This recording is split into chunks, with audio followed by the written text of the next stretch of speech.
Bom, nós já estamos em plena gravação e eu quero agradecer, em primeiro lugar, a presença de todos que estão aqui, como também os nossos queridos amigos que nos acompanham pela internet, depois com a gravação, né? E falar dessa alegria que eu estou tendo de concluir uma série de reflexões sobre o livro de Atos dos Apóstolos. Talvez você diga assim, mas pastor Irene, você tem 40 anos de ministério e nunca pregou no livro de Atos? Sempre preguei, muitas vezes. Tenho várias séries de mensagens baseadas no livro de Atos dos Apóstolos. Mas nunca fiz uma jornada como essa, que foi feita em 3 etapas. A primeira, a gente falou há 2 anos atrás, acho que a Kézia ainda não era nascida. Nós falamos sobre o povo do caminho, o povo do caminho. E essa história foi muito interessante porque a palavra caminho era o nome da igreja. Qual era o nome da igreja primitiva? Era caminho. Não se conhecia outro nome. Não era igreja cristã, não era a primeira igreja, não era a igreja da Orla, ou igreja batista, ou igreja católica, ou igreja presbiteriana. Era simplesmente caminho. Eram os do caminho. Era assim que eles eram conhecidos, os primeiros cristãos. Era um movimento. Alguns entendiam como seita, como nós vimos na semana passada. Os judeus de Roma souberam que havia uma seita judaica, que era chamada de caminho. Ok, somos nós que estamos aqui. Estava lendo uma reportagem sobre os evangélicos do Brasil. E o que se diz de evangélico do Brasil hoje é algo surpreendente. Demonstra que ninguém conhece o que é ser uma igreja evangélica no Brasil. Ninguém do mundo acadêmico, ninguém do cenário político consegue descrever o que é uma igreja evangélica. Que é isso que nós somos, o indizível. Nós somos um grupo que não tem essa forma fixa. Por isso que nós recebemos, algum tempo atrás, o nome de protestantes. Protestantes porque nós contestamos as ordens vigentes, porque nós não nos adequamos ao, como dizem os sociólogos, o status quo, aquele padrão formal da religiosidade que está em vigor numa época. Nós não nos ajustamos a isso, porque nós queremos seguir o Evangelho de Jesus para nós hoje. E é isso que nós somos. E é isso que era a igreja primitiva. O povo do caminho, eles eram isso. Eles eram esse povo que eram preenchidos pela presença divina. Ouviam Deus falar, tinham experiência íntima com o Senhor. Sentiam-se impulsionados pelo Espírito Santo para fazer a obra de Deus, sem ter que registrar documentos, sem ter nenhuma comprovação. Claro que eram outras épocas, hoje é necessário. Vai fazer o trabalho missionário em outro país, você tem que ter permissão. Então tem uma série de coisas diferentes. Mas naquela época, eles eram movidos pelo amor que eles tinham pelo Evangelho. Era a única coisa que fazia com que eles se tornassem corpo de Cristo. Era o amor de Cristo no coração deles. E aí nós estamos chegando à última mensagem dessa série, que é a parte do livro de Atos que dá a entender que essa narrativa está incompleta, que ela não terminaria ali, não desse jeito. E hoje nós vamos ver como é que ela descreve. Parece que ela está dizendo assim, olha, acabou aqui, mas continua com vocês, tá bom? Vocês que estão lendo essa parte da Escritura, vocês são os continuadores dessa história. Vocês é que vão colocar um final nessa história. Vocês é que vão concluir.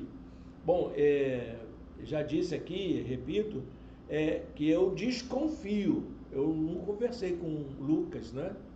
Eu não tive esse tempo de conversar com ele, ele morreu bem antes de mim, mas Lucas, eu desconfio que ele queria escrever um terceiro livro. E havia assunto para mais, porque depois que Paulo chega a Roma, muita coisa aconteceu. Por exemplo, Lucas não fala como que Paulo morreu. Como que foi o martírio de Pedro? Eles não estão aqui. E essa história, ela é uma história muito viva, que ficou muito marcada entre os primeiros cristãos. Tem a história de Justino, um seguidor do apóstolo João, que estava preso em Patmos por causa das perseguições que aconteceram depois, durante o império de Domiciano. Então, olha quanta história que havia naquele começo que precisava ser contada, que precisava ser trazida à luz. Mas Lucas resolveu encerrar o livro com a frase que é título dessa mensagem: sem impedimento algum. Sem impedimento. A história continua. O evangelho está sendo pregado e nada detém a força do evangelho. Se vocês continuarem, vocês verão que nada serve de empecilho para a gente continuar pregando o evangelho, sendo a igreja de Jesus no mundo, alcançando pessoas, transformando vidas, como é o lema da nossa igreja. O texto que vamos ler para a nossa meditação e servir de base para a nossa mensagem é o último versículo. E eu vou usar a versão tradicional da Bíblia da vovó, aquela Bíblia antiga, não é? A Bíblia que eu fui evangelizado, né, que eu ganhei de presente da minha mamãe, né, quando eu tinha meus 16 anos, a versão revista e corrigida de Almeida. A primeira, né, que evangelizou a maioria dos crentes no Brasil, era da imprensa bíblica brasileira. O texto ele diz assim: pregando o reino de Deus e ensinando com toda a liberdade as coisas pertencentes ao Senhor Jesus Cristo, sem impedimento algum. Acabou. Meu Deus, o que seria um impedimento para a pregação do Evangelho? O que pode impedir uma igreja de proclamar? Eu hoje, inclusive, fiquei pensando nisso e escrevi a pastoral do nosso boletim pensando nos muitos empecilhos que a igreja tem hoje para se tornar igreja, os muitos obstáculos, né? Os crentes que se tornam verdadeiros inimigos do Evangelho, não os inimigos dos crentes, né? Mas o inimigo do Evangelho de Jesus, o Evangelho da cruz, o Evangelho que mostra a graça e o amor de Deus, o perdão, o acolhimento de todas as pessoas. Tem muito cristão que está servindo de verdadeiro empecilho ou impedimento para que essa mensagem da liberdade, essa mensagem da fé, da compaixão, do amor, chegue a mais pessoas. Eu fiz aí uma lista de 3 grupos de pessoas, né? Eu espero que nenhum de vocês aqui esteja incluído nesses grupos, né? Nenhum de vocês, pelo amor de Deus, não façam isso. Se acontecer, dá tempo de se arrepender, põe a tua boca no pó, como diz o profeta Jeremias, quem sabe há alguma esperança. Quem são esses inimigos do Evangelho que eu acho que são, né? São os indiferentes, aqueles que não têm nem aí para a hora do Brasil, né? Frequentam até a igreja, mas estão indiferentes. Tem aqueles que são fundamentalistas. O fundamentalista é um inimigo do Evangelho de Jesus, porque ele acha que é a interpretação dele que está certa. Ele não dialoga, ele só tem uma verdade. E ele defende essa verdade a ferro e fogo. Não importa quem são as pessoas atingidas. Eu espero que não tenha nenhum fundamentalista aqui, né? E você vai ter aqueles gananciosos. Você, mas ganancioso porque pastor recebe dinheiro. Não, não são esses. Esses gananciosos, eles estão na cara. Já dá para a gente identificar, não é? Pastor que fica pedindo dinheiro, esse a gente já sabe como é que é.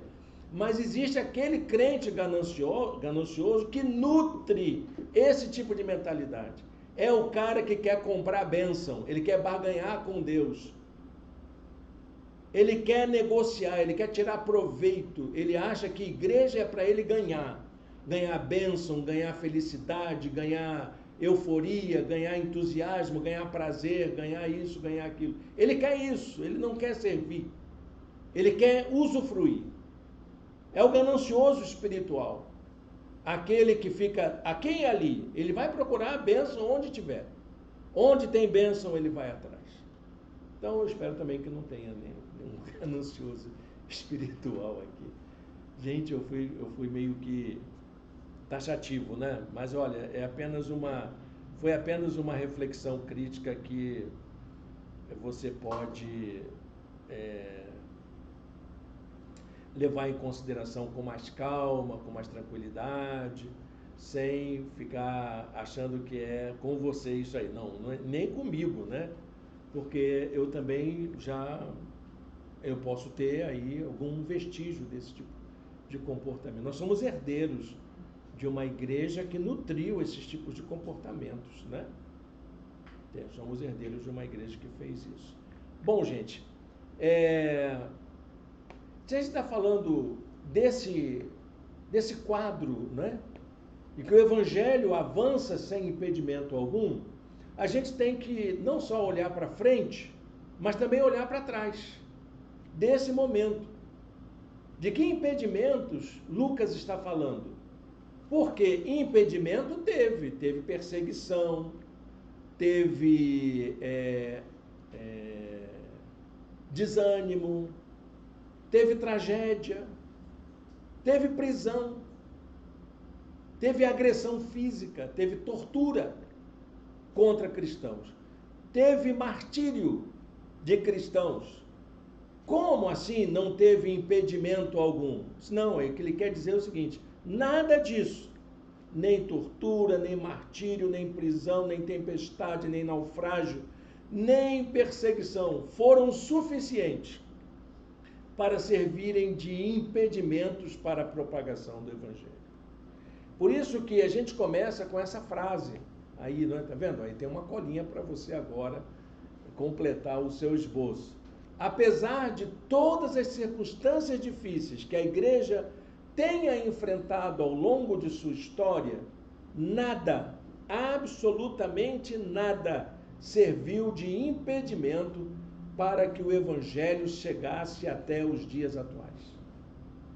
Se você procurar a história do cristianismo, você vai encontrar, como disse um escritor, eu não gosto da maneira como ele conta a história da Igreja Batista, mas ele usa um título que é muito convidativo.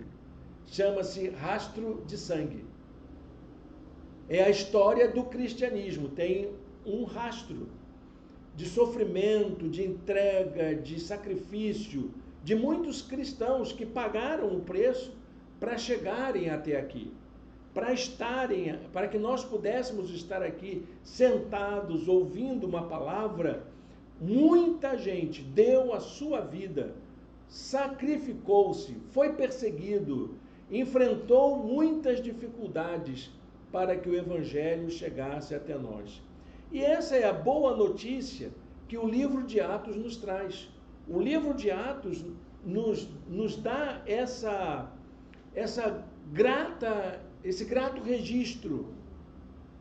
Se você olhar direitinho a história toda do livro de Atos, ela começa dizendo que o Espírito Santo iria capacitar pessoas a testemunharem do amor de Deus, a se tornarem proclamadoras de uma boa notícia. Está lá no começo. Era o Espírito Santo que ia conduzir. Atos capítulo 1, versículo 8 já começa dizendo: e vocês serão minhas testemunhas quando forem revestidos do poder do Espírito Santo. E aí essa história é contada detalhe por detalhe, até chegar no capítulo 28 e dizer, se cumpriu. Nada foi impedimento para que o Evangelho fosse pregado. Essa última frase do livro mostra que a promessa do Espírito Santo foi de fato cumprida. Ela era fiel, podia se confiar. Você está fazendo a obra de Deus e Ele promete que vai estar conosco. Ele não vai desamparar, Ele vai prover todos os recursos. Eu gosto muito da maneira como o Lucas registra essa afirmação do sem impedimento algum. Eu peguei duas traduções em português para que a gente pudesse chegar perto do que o texto original em grego nos apresenta. Falando com toda coragem e liberdade, diz a versão da linguagem de hoje. E há uma outra versão mais recente ainda, que é a nova versão transformadora, que diz sem restrição alguma. Parece que a gente está ampliando aí o significado. No texto grego tem uma palavra que os filósofos gostam muito.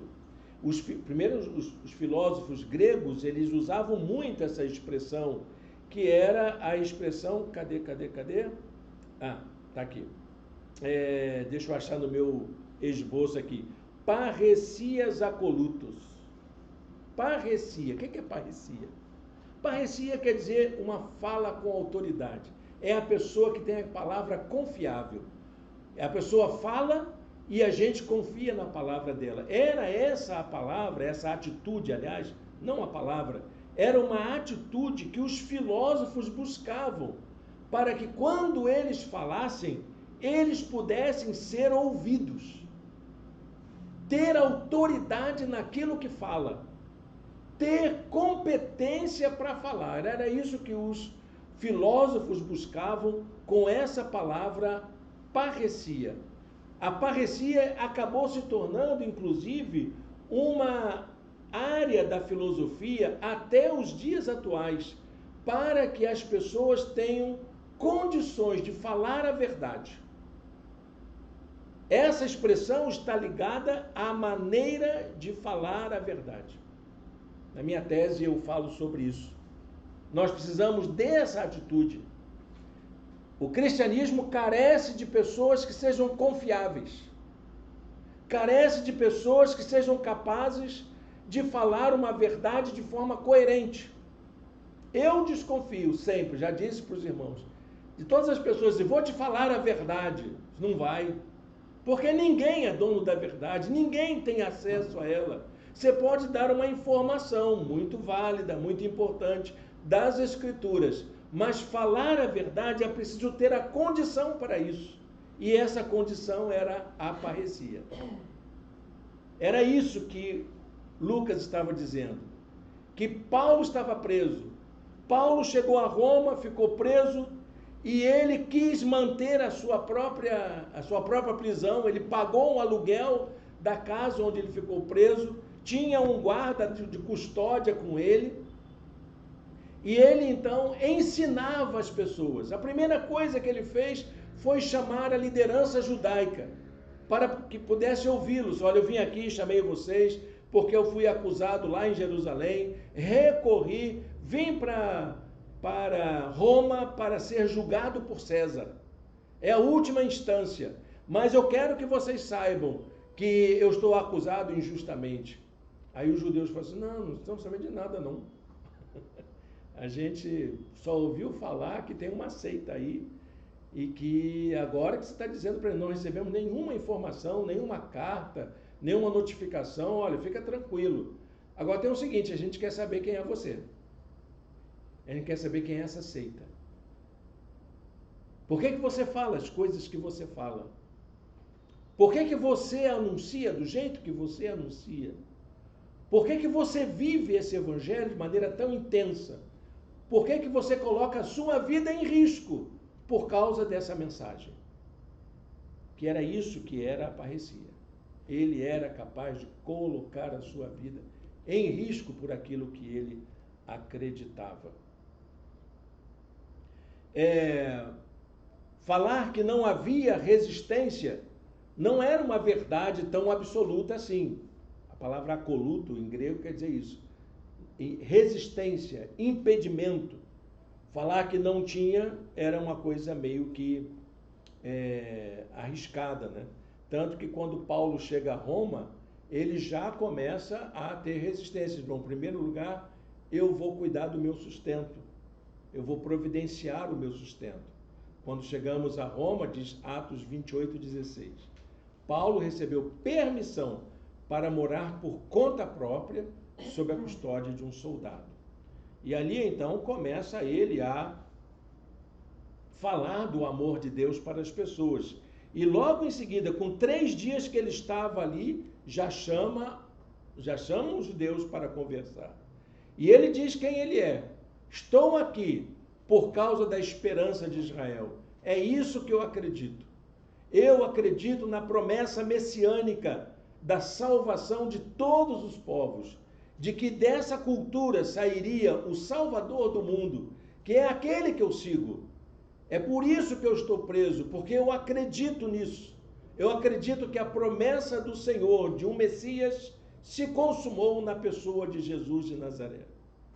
É a Ele que eu sirvo, é a Ele que eu sigo, é dele que eu falo, é a mensagem dele que eu ensino. Aí ele continua dizendo, desde a manhã até a tarde, ele lhes deu explicações, ele lhes testemunhou do reino de Deus, procurando convencê-los a respeito de Jesus, com base na lei de Moisés e nos profetas. Olha, foi um trabalho, imagina, estudar a Bíblia com Paulo o dia inteiro. Foram judeus que quiseram voltar ainda outro dia para ouvi-lo. Mas aí, o que é que acontece? Alguns acreditam e outros não acreditam. Alguns reagem positivamente, outros reagem negativamente. Porque é isso que é o Evangelho. O Evangelho não quer dizer que vai ser facilmente aceito por todo mundo. Ah, vai ter o domínio, nós vamos dominar a terra, porque todo mundo vai se tornar cristão, e quem não se tornar cristão tem obrigação de seguir a moral da gente, as normas da gente. Aqui não está dizendo isso. Aqui está dizendo que pessoas acolhem de livre e espontânea vontade. Nada é por opressão. Por isso que uma pergunta me levanta, eu tenho sempre essa dúvida comigo. O que pode servir de impedimento para a pregação do Evangelho? O maior impedimento para a pregação do Evangelho não é a resistência ou a oposição que podemos sofrer, mas a nossa falta de coragem para testemunhar de Jesus. O que pode servir de empecilho? Oi, Dalite. Seja bem chegada. Tudo bem? Tudo. Olívia, tá joia? Tá joia. E como é que é o mais novinho? O nome dele? Gael. Gael. Tá tudo bem também? Tá tudo bem, graças a Deus. Essa turma que gosta de mamar muito, né? Que bacana. Bom, deixa eu retomar aqui, a gente tem essa pausa boa, né? De recepcionar nossos queridos e queridas que chegam. Qual é o impedimento para a pregação do Evangelho hoje, gente? Não é o fato da gente sofrer oposição. Oposição sempre existiu. Não é o fato de que as pessoas rejeitam a mensagem do Evangelho, têm preconceito com o crente, que não sei o quê. Não é esse o problema. O problema, sabe qual é? Nossa falta de coragem de pregar o amor de Jesus onde nós estamos. De assumir que nós somos de fato cristãos. De pagar o preço. Não é para ficar buzinando na cabeça de todo mundo. Não é? Esses dias eu li sobre uma figura do país que entrou num Uber e o coitado do motorista botou o rádio em alto volume num pregador pentecostal, que estava ali fazendo segundo ele, proselitismo. E ele ficou ofendido com aquela atitude. Gente, no crente não é para fazer isso. Isso não é pregar o evangelho. Se você quiser pregar o evangelho, você prega, não bota na boca do outro. Porque o outro está fazendo um trabalho fora de contexto. Totalmente fora de contexto. O evangelho que as pessoas precisam ouvir é aquele que você é capaz de falar. É aquele que você tem coragem de falar. É aquele que você é capaz de falar. É isso que as pessoas querem ouvir. Faz diferença para você? Para o pregador lá, pode ser que isso faça diferença. E ele está preparado, ele estudou, ele treinou, ele gravou, ele ensaiou, ele fez de tudo. Tudo bem, está lá. Agora eu quero saber você. Como é que é o evangelho para a sua vida? Como é que você vive o evangelho no dia a dia, diante das circunstâncias, diante dos problemas que você enfrenta? Lá na sua casa, lá com seus amigos, na sua comunidade, como é que você vive esse evangelho? É essa coragem que a gente tem que ter. A coragem de trazer para dentro da nossa vida a mensagem da salvação. Dizer para as pessoas que nós somos transformados pela graça de Deus e o poder de Deus, que o evangelho é isso. Evangelho é transformação. Por isso que vem a pergunta que me inquieta. Como vencer esse impedimento que a gente tem, que a gente pode até apresentar, já que o empecilho sou eu, o impedimento pode ser eu mesmo, eu que preciso ter a autoridade para falar, eu que preciso exercitar a tal da parresia, é isso que eu tenho que fazer? Como é que eu faço? Como é que a gente faz isso? Como é que faz, Solange? Bom, eu tenho nessa narrativa aqui, nesse momento em que Paulo está vivendo, eu encontro três condições para que a gente exercite a nossa coragem de testemunhar de Jesus, diante do que Paulo viveu quando estava preso em Roma.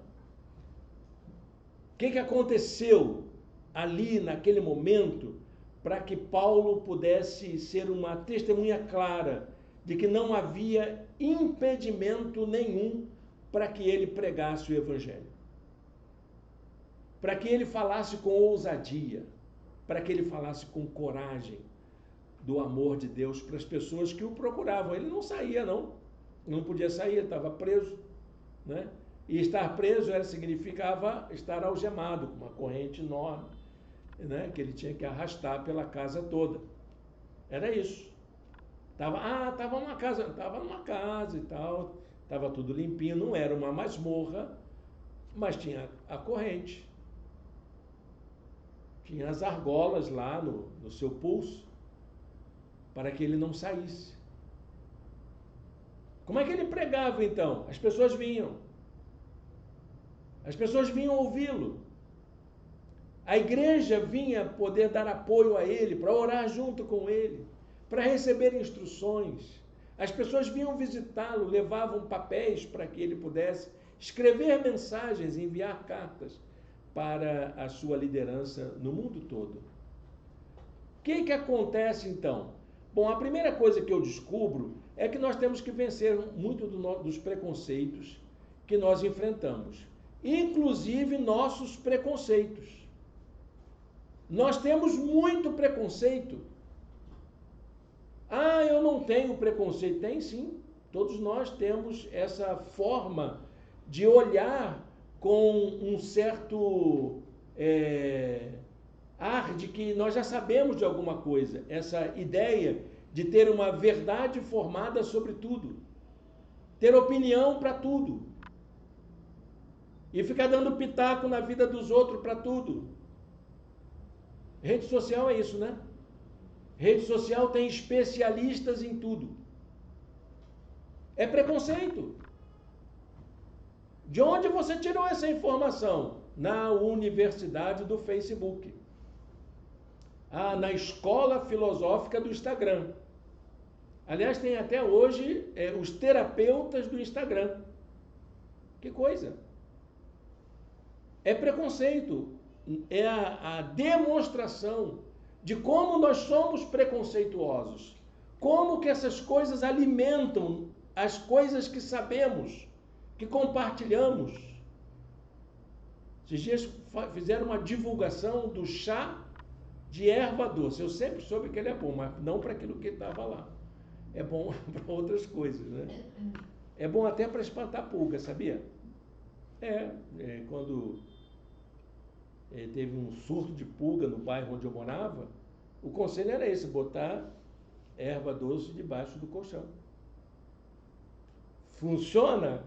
Bota na rede social que isso aí vai viralizar posteriormente. Eu não estou fazendo isso, mas era coisa que eu fazia antigamente. Tem uns remédios assim que a gente não sabe como é que a gente aprendeu. Por exemplo, criança quando está com soluço, faz o quê? Isso, todo mundo coloca. Por que funciona? Não sei, mas eu também já coloquei e parou o soluço. Que coincidência é essa? Eu não sei, não me peça explicação.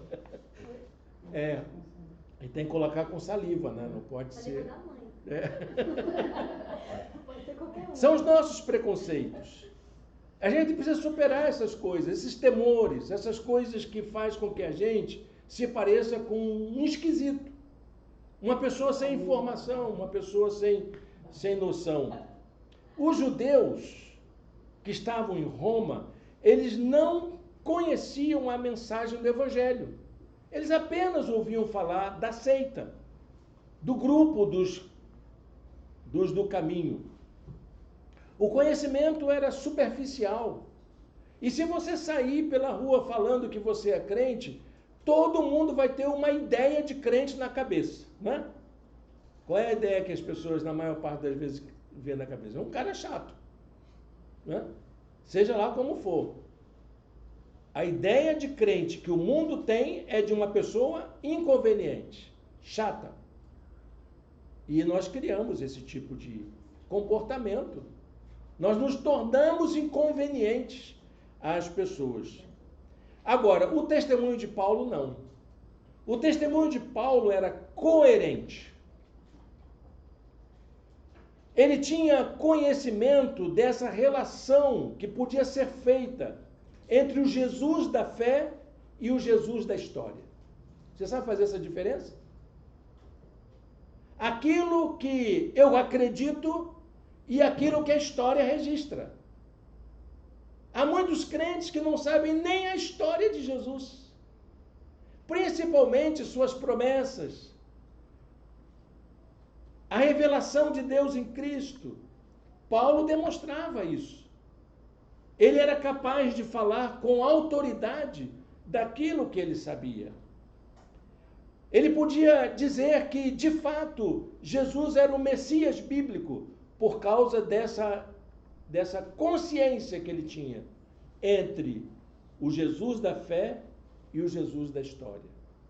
Há muitas pessoas que conhecem o Jesus da história, ouviram falar, mas o Jesus da fé tem que experimentar. Tem que mergulhar na graça de Deus. E ele podia dizer que a sua vida tinha sido transformada por esse evangelho, desse único que é a revelação de Deus entre os homens, Jesus Cristo. Olha o que os judeus diziam. Todavia, queremos ouvir de sua parte. Nós não queremos ouvir de ninguém mais, de nenhuma autoridade, de nenhum estudioso. Nós queremos ouvir de sua parte o que você pensa. Eu quero ouvir de você. O que você acha de Jesus? Quem é Jesus para você? Quem é Jesus para você? Que diferença ele faz na sua vida? Como que você convive com ele? Pois sabemos que por todo lugar há gente falando contra esta seita. Tem gente aí dizendo, ó, crente é chato, não tem jeito, hein? Você vai chegar, ó, foge de crente. Uma pessoa frequentou nossa igreja no começo, muito amiga. Aí ela queria conhecer, queria saber, explicar tudo. Quero saber de você, Irene. Quero que você me conte. Aí fizemos uma caminhada de discipulado. Aí eu falei assim, olha, precisa agora você tomar uma decisão, o que é que você quer da sua vida? Eu fiz assim, assim, assim, expliquei e tal. E o que aconteceu depois? Eu me batizei, eu me integrei à igreja e sigo Jesus até hoje. Aí ela disse assim, eu sabia. Disse que sabia o quê? Que você iria querer me batizar, porque me disseram isso. Cuidado com o crente. Eles pregam o evangelho e depois querem te jogar na água. Eu disse, fazer o quê? É o evangelho que está dizendo. Você que perguntou. Mas ela sabia que eu teria o que dizer para ela. Ela sabia que eu era capaz de explicar para ela as razões da minha fé, da minha confiança no poder de Deus. Por que eu passava por as coisas que eu passava e continuava confiando em Jesus? Por quê? Por que isso acontece com a tua vida? Quero que você me conte. Não importa o preconceito. Eram os judeus. Os judeus diziam, olha, tudo bem, a gente veio aqui para isso. Porque eu quero saber de você. Não quero saber história, não quero saber teoria, eu quero saber da tua vida. Se realmente aquilo que falam dessa seita é o que você faz. Será que a gente vai ser chato também? Né? A segunda coisa, gente, a gente tem que enfrentar o ceticismo que está por aí, né?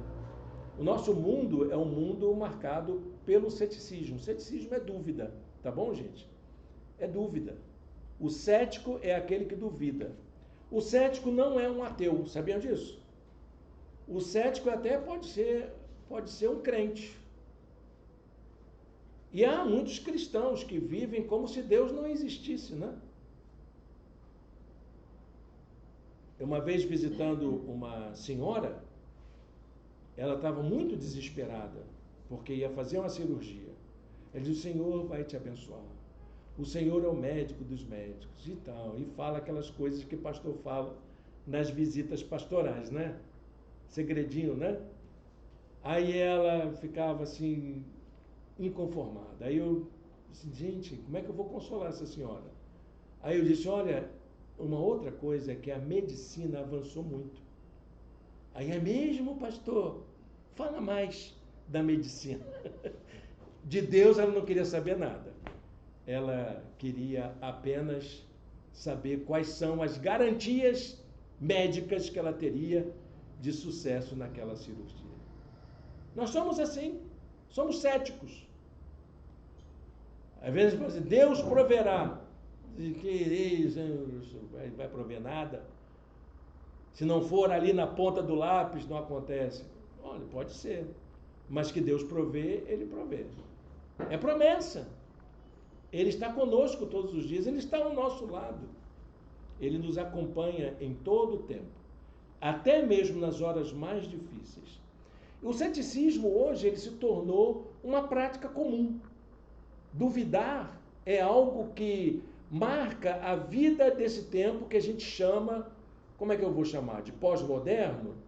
Esse tempo contemporâneo, esse tempo de hoje, as pessoas duvidam mesmo. Você pode falar qualquer coisa, não é bem assim, não é bem assim, né? É até, você tem que, mesmo provando, já se acreditou que a Terra não é redonda. Será?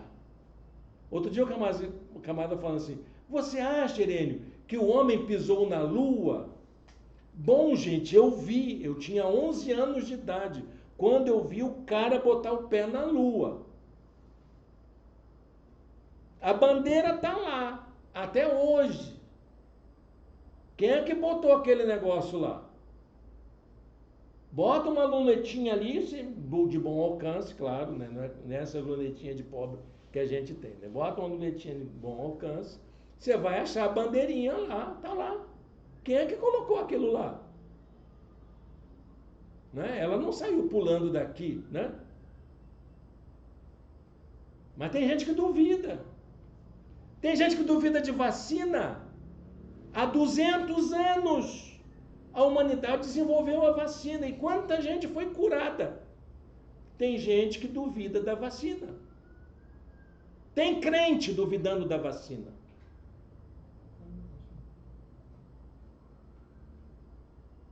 A dúvida é uma marca desse tempo, é normal. Eu não me escandalizo com a dúvida das pessoas.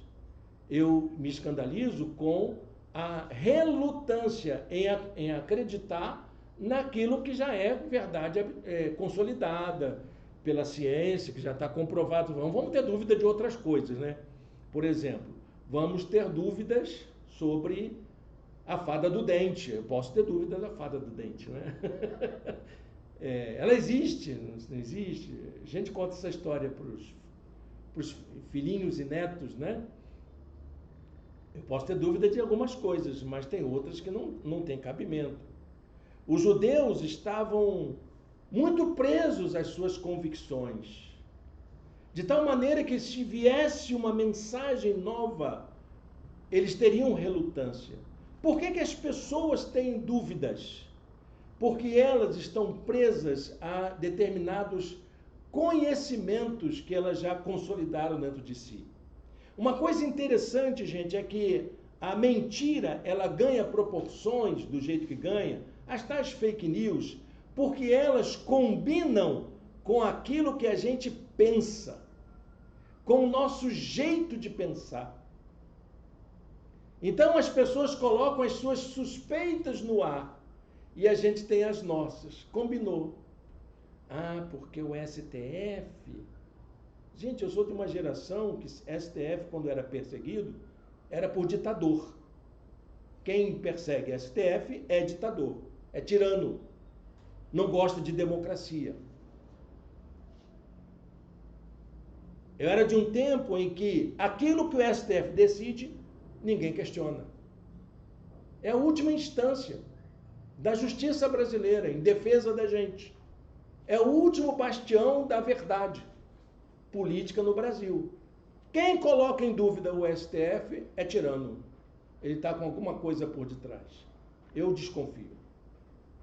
São coisas assim que a gente não tem cabimento. Mas elas já estão dentro da gente, internalizadas. Ontem deu um pé de vento aqui, não foi? Que chuva doida foi aquela. Não choveu em lugar nenhum, só aqui em Niterói. 15 minutos, acabou com tudo.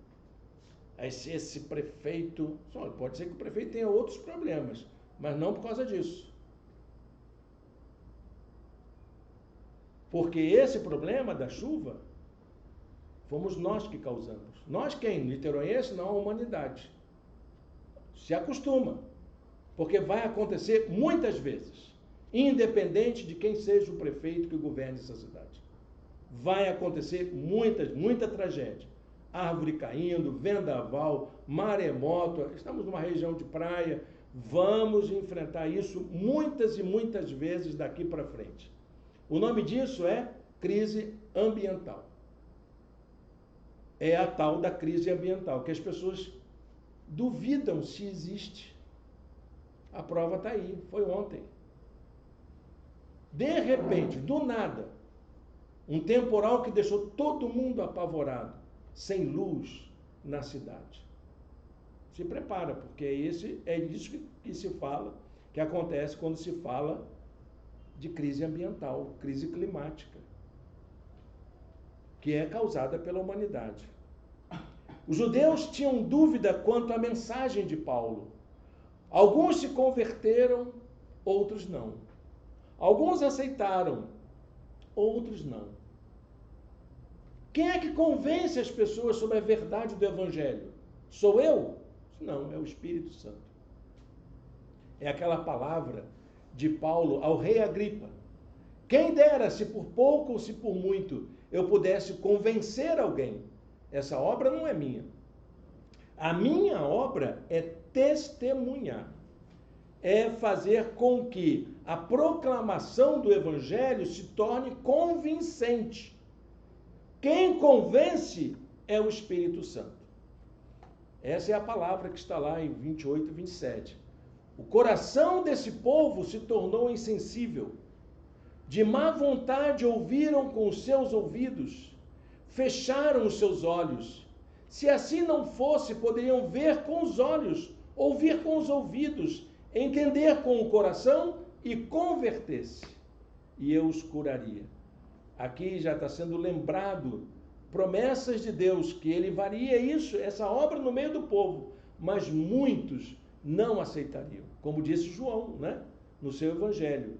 Veio para o que eram os seus, mas os seus não receberam.